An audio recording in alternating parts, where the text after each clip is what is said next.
Okay, so just a little recording on families. So as you know, you can place, like any kind of a general component such as furniture and many other generic models, and so by clicking on this option, shortcut CM, and as you can see down there in this kind of image has like a furniture that's like piping and even structure. So it's actually quite of a generic way of inserting 3D model type of families. So if you click that, as you know, you can select things that you have by default, or you can just load family and search for specific families such as furniture.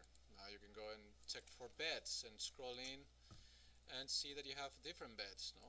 So any of these families, in this case furniture families, you can just embed it into different places. No? For example, furniture goes well with floor slabs, but other families might be expecting a wall. No? So what is this thing, this monster that we place here, like a 3D model? But what is it exactly? It's actually a family.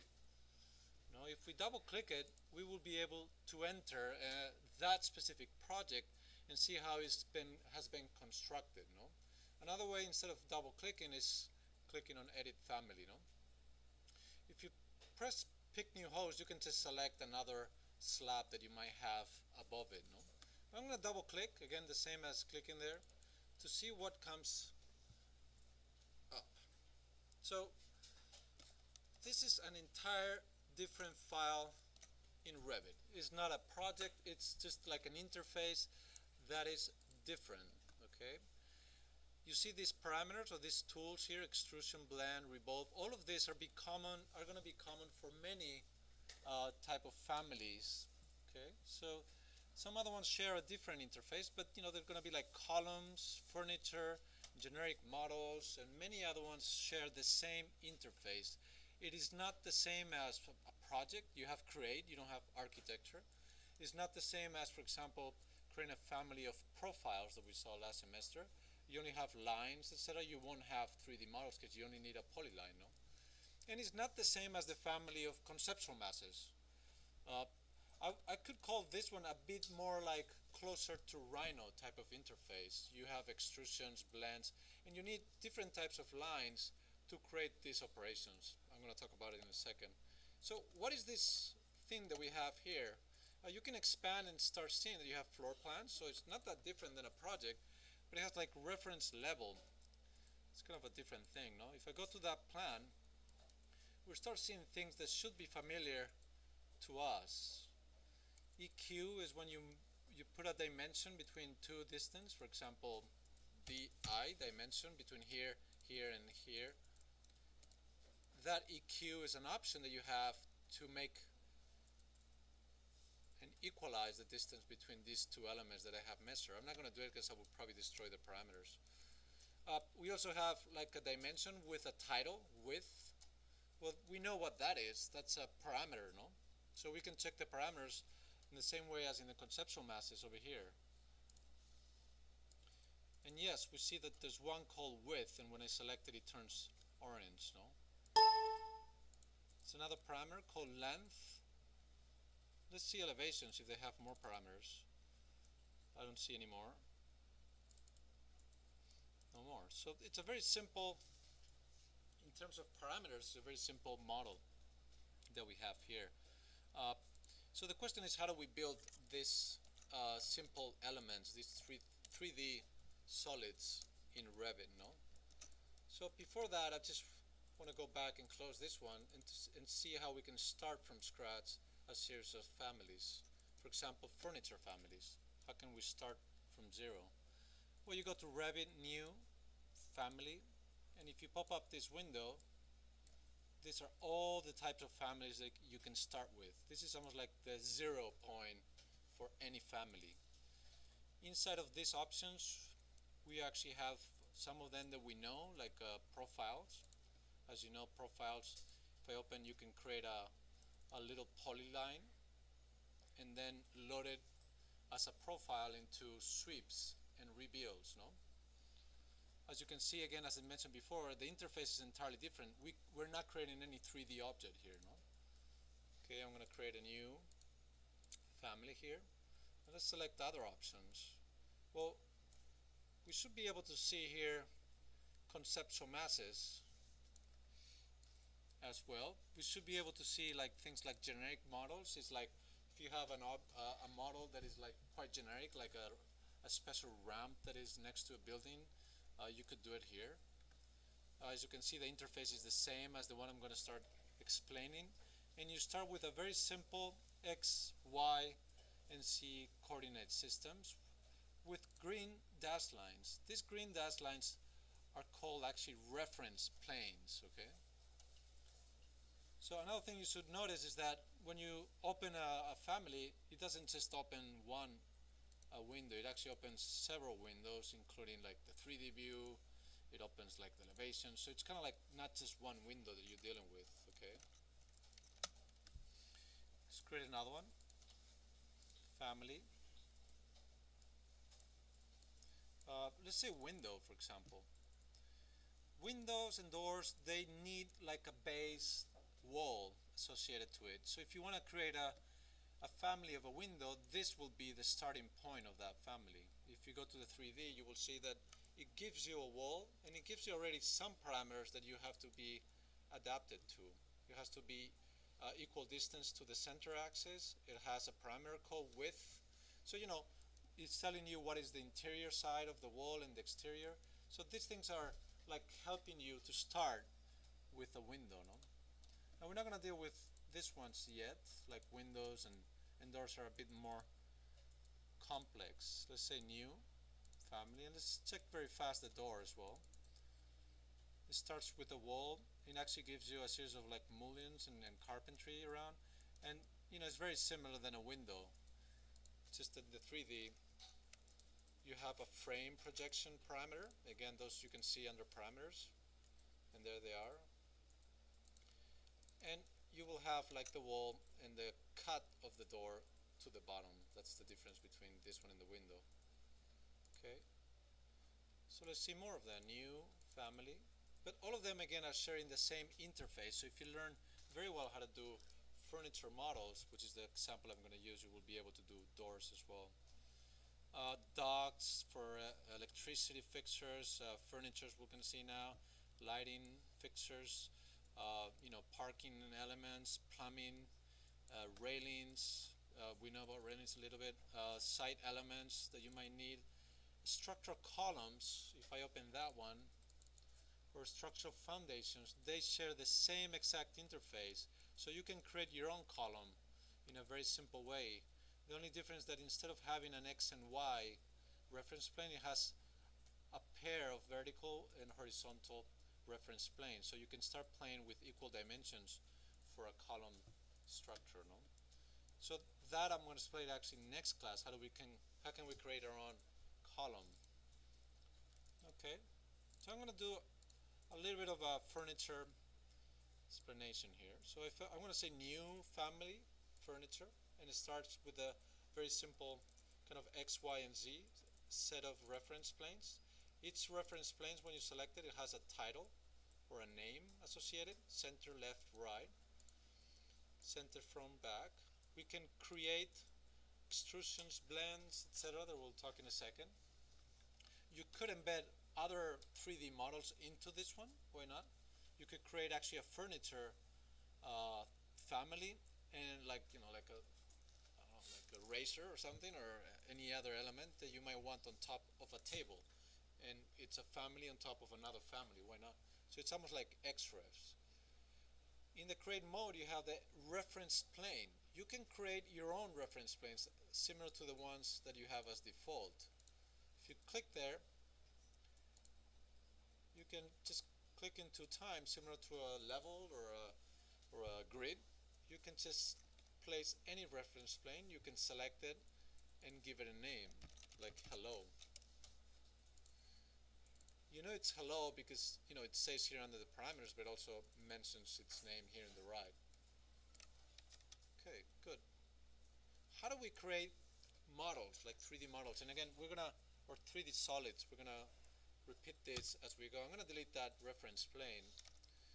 I'm gonna make sure we're in the reference plane, and I'm gonna start an extrusion, which is a very simple way of working. Before doing that, there's something very, very similar to conceptual masses. Remember in conceptual masses that you always have to make sure that you know in what reference plane you're working on. And for that, you normally selected a working plane, okay? Well, here's the thing.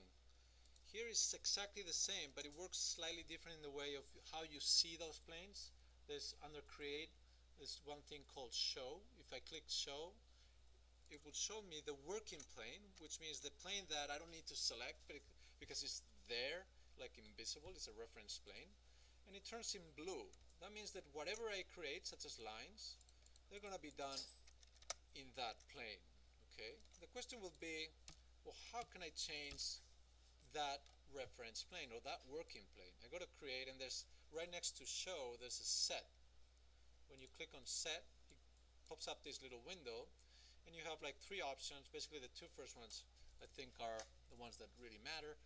Name, you can expand this option and select other reference planes that might exist in the interface. So if I had created the hello reference plane, it will be here, and I'll do the example in a second.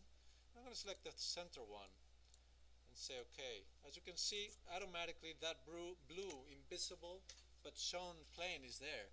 So if I create lines, for example, I will be creating them in that plane. I'm going to Control-C that, etc., etc. So you can change and set the reference plane to different places for name, and then we're going to use the pick plane as well. Okay. Now be careful to always remember to set that reference plane to the plane you want to work on. Let's start with some very simple volumes, such as extrusion. This is it's very dummy. Let's put it this way. You click first on the volume you want to achieve, like extrusion, and it pretty much is telling you somewhere what are the steps you should follow. So first of all, it's like you need to create a profile, and you have to say OK. Automatically creates an extrusion for you that you can deal and variate in different ways with these little arrows. Okay. So the question will be, can I pick this face similar way as conceptual masses to set it as a working plane? Yes, you can. You can say create, set, pick plane, and say OK, and you select that plane. And automatically that one turns blue, which means that I can create an extrusion of any profile, and I will be working on that plane. Say OK, and it will extrude perpendicular to that reference plane. So in that sense, it's not that difficult if we compare it to the conceptual masses. We just need to make sure we are in the proper working plane to start with. Okay, I'm going to Control-C that, even the reference plane. There we go. You can create any extrusion with any profile as long as it's a closed polyline, similar as any other kind of a extrusion process. You can say OK.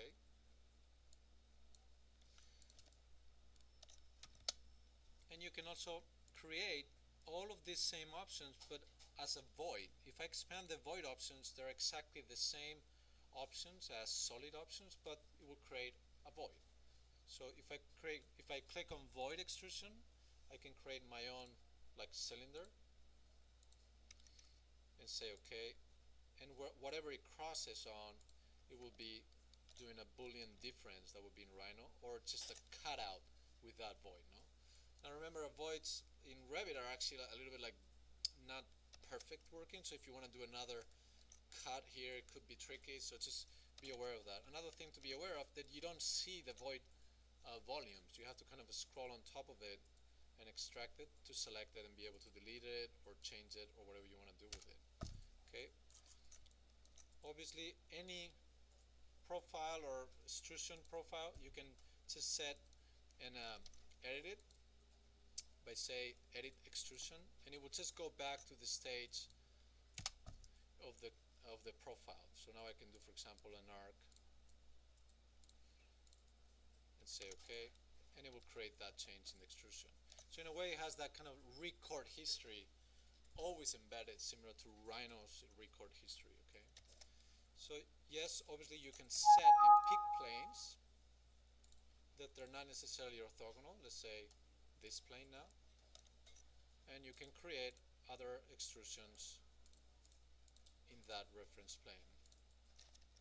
Okay, I can say yes, and there you go. Okay. There's a join command that you can actually select one and another one and it joins them. It's not necessarily a Boolean union like in Rhino. It's actually more like a little cut. One of them are going to be somehow cut. No? Anyway, it works properly. So let's imagine this is our furniture piece. I'm very happy about it. The first thing, in order to load it into the project, we probably need to set the working plane into its basic one. You should always, any family, first save it. I'm going to put it in the desktop and call it furniture Picasso, no?